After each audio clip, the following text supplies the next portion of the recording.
Hello guys, welcome back to my channel Priyanka vlogs. ఈరోజు అయితే మేము నెల్లూరు వెళ్తున్నాము. బస్సులో తీద్దాం అనుకున్నాను, మామూలు క్రౌడ్ లేదండి, అందుకని తీయలేదు. నెల్లూరుకి అయితే ఎంటర్ అయిపోయాము.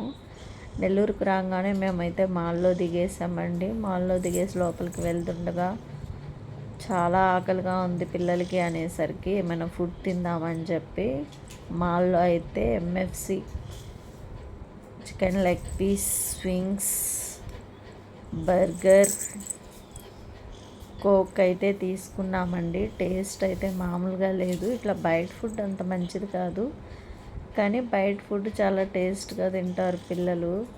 నాకు కూడా చాలా బాగా నచ్చింది. పిల్లలు అయితే ఈరోజు చాలా బాగా ఎంజాయ్ చేశారండి. నేనైతే ఒకసారి బర్గరు, లెగ్ పీస్ అన్నీ టేస్ట్ చూసేసాను. ఎంతైనా అట్లా పోయి తింటే చాలా బాగుంటుందండి. నాకైతే బయట ఫుడ్ అంటేనే ఇష్టం, కానీ హెల్త్కి అంత మంచిది కాదు కాబట్టి ఎంత తక్కువ తింటే అంత మంచిది. ఎప్పుడైనా ఒకసారి అయితే పర్లేదు, కానీ మరీ డైలీ అయితేనే డేంజర్ అనమాట. హెల్త్ కంటే ఏది ఇంపార్టెంట్ కాదు కదా, అందుకని చెప్పి ఎప్పుడైనా ఒకసారి తినండి, ఏం కాదు. మేమైతే అక్కడ చికెన్ లెగ్ పీస్ అవన్నీ తినేసి ఇంకా ఫైనల్గా అయితే హ్యాండ్ వాష్ చేసేసుకొని బయట అయితే వచ్చామండి. బయట రాగానే అక్కడ థాయ్ ఫిష్ స్పా అంట. నేనైతే ఫస్ట్ టైం, నాకైతే చాలా భయం వేసిందండి, కానీ ఉండంగా అలవాటు అయిపోయింది.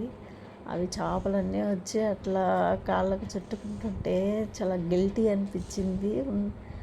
పోంగా అయితే చాలా మంచిగా అనిపించింది. నేనైతే చాలా బాగా ఎంజాయ్ చేశాను. పిల్లలకైతే పెట్టరంట, పిల్లలు ఏడ్చారు, మాకు పెట్టివ్వని. పిల్లలకైతే పెట్టలేదు. ఈరోజు డే అయితే ఇట్లా జరిగిందండి. ఈ వీడియో మీకు నచ్చినట్టయితే please like, share and subscribe guys.